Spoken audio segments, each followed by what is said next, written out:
India में एक trading company से एक पॉलिटिकल पावर बना दिया था। मुगल एम्पायर की शुरुआत की थी बाबर ने। उसके बाद हुमायूं और अकबर के बाद आया जहांगीर, जो कि फोर्थ मुगल एम्परर बना 1605 में। यही वो समय था जब ब्रिटेन की ईस्ट इंडिया कंपनी इंडिया में ट्रेडिंग करने के लिए आई थी। ब्रिटेन का एम्बेसडर सर थॉमस रो काफी समय तक जहांगीर के रॉयल कोर्ट में रहा और उसको अलग अलग तरीके से ब्राइब करने की कोशिश करता रहा। कुछ ही समय में थॉमस रो जहांगीर का खास आदमी बन गया और इसी तरह ब्रिटिश ईस्ट इंडिया कंपनी को इंडिया में ट्रेड करने की परमिशन मिल गई। ये एक बड़ा हर्डल था जो ईस्ट इंडिया कंपनी ने सक्सेसफुली क्लियर कर लिया था 1618 में।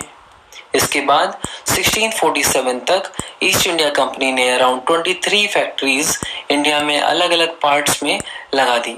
1627 में जहांगीर के बाद शाहजहां और उसके बाद 1658 में औरंगजेब 6th मुगल किंग बना। औरंगजेब के समय में फ्रांस की फ्रेंच ईस्ट इंडिया कंपनी भी इंडिया में आ गई। उनको भी फैक्ट्रीज लगाने की परमिशंस मिल गई थी। साल 1700 में बंगाल से रिलेटेड एक इम्पोर्टेंट डेवलपमेंट हुआ। औरंगजेब ने मुर्शीद कुली खान को बंगाल का दीवान बना दिया। उस समय का बंगाल एक बहुत बड़ा स्टेट था।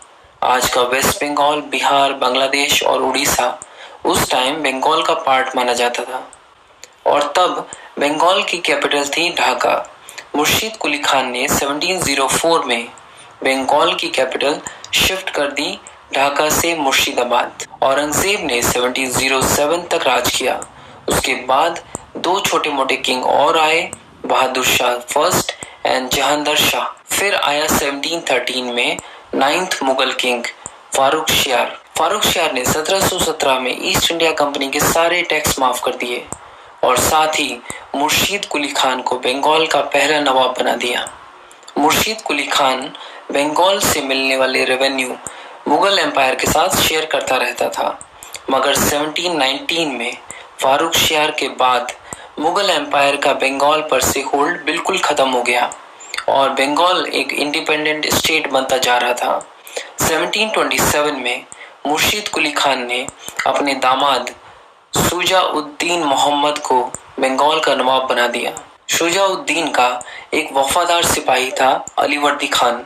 अलीवर्दी खान की काबिलियत को देखते हुए उसे जल्दी ही आर्मी का जनरल बना दिया गया और उसके कुछ समय के बाद 1733 में अलीवर्दी खान को बिहार का डिप्टी सूबेदार भी बना दिया गया। बट 1739 में शुजा-उद-दीन के बाद सरफराज खान बंगाल का नवाब बना।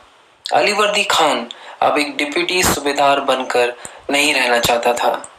उसने 1740 में बैटल ऑफ गिरिया में सरफराज खान को मार दिया और खुद को बंगाल का नवाब बना दिया।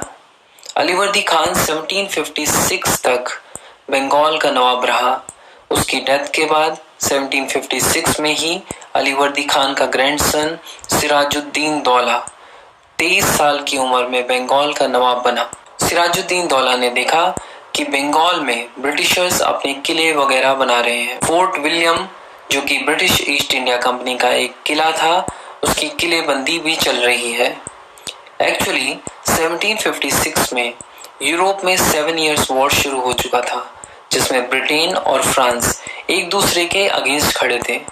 तो ऐसे समय में ब्रिटिशर्स को लग रहा था कि फ्रेंच ईस्ट इंडिया कंपनी उनकी फैक्ट्रीज पर अटैक कर सकती है।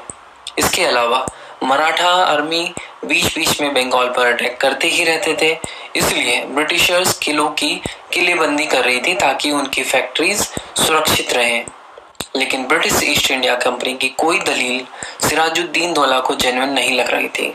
वो क्लियर था कि बंगाल की जमीन पर अंग्रेज कोई भी किला नहीं बना सकते। उसके अलावा ब्रिटिशर्स और फ्रेंच दबाकर पैसा छाप रहे थे, लेकिन बंगाल को किसी तरह का कोई टैक्स नहीं मिल रहा था। उसका मानना था कि फारूक शियार ने जो टैक्स पर छूट दी थी 1717 में, तब से जमाना बदल गया है। बंगाल अब मुगल के अधीन नहीं है। अब बंगाल में नवाबों का रूल चलना चाहिए। ब्रिटिशर्स को टैक्स देना ही पड़ेगा।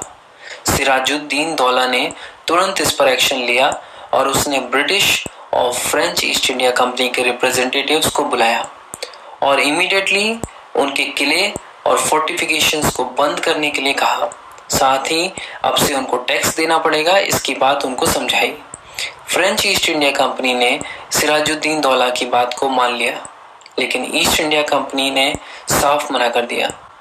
इसीलिए सिराजुद्दीन दौला ने एक बड़ी फौज लेकर फोर्ट विलियम पर अटैक कर दिया। अटैक करने के बाद ज्यादातर अंग्रेज वहां से भाग गए, पर अराउंड 146 लोग पकड़े गए, जिसमें बच्चे और औरतें भी थी। उन्हें फोर्ट विलियम के एक छोटे से गार्ड रूम में बंद कर दिया गया। अगली सुबह जब दरवाजा खुला तो 146 में से सिर्फ 23 लोग जिंदा मिले, बाकी लोग दम घुटने की वजह से मर गए। इस घटना को ब्लैक होल के नाम से जाना जाता है और सिराजुद्दीन ने फोर्ट विलियम को अपने कब्जे में ले लिया। भागे हुए लोग पुल्टा नाम की जगह में छुपे हुए थे। उन्होंने रॉबर्ट क्लाइव के पास मदद के लिए सूचना भेजी। कर्नल रॉबर्ट क्लाइव उस समय मद्रास में थे। रॉबर्ट क्लाइव मद्रास से 3000 की संख्या वाली पैदल फौज को लेकर निकल पड़े बंगाल की तरफ। साथ ही एडमिरल वॉटसन ने अपनी 3 पानी के जंगी जहाज से बंगाल के पोर्ट पर बॉम्बार्डमेंट कर दिया। सिराजुद्दीन रॉबर्ट क्लाइव का सामना नहीं कर पाए और एक पीस ट्रीटी साइन करनी पड़ी, जिसका नाम था अलीपुर पीस ट्रीटी।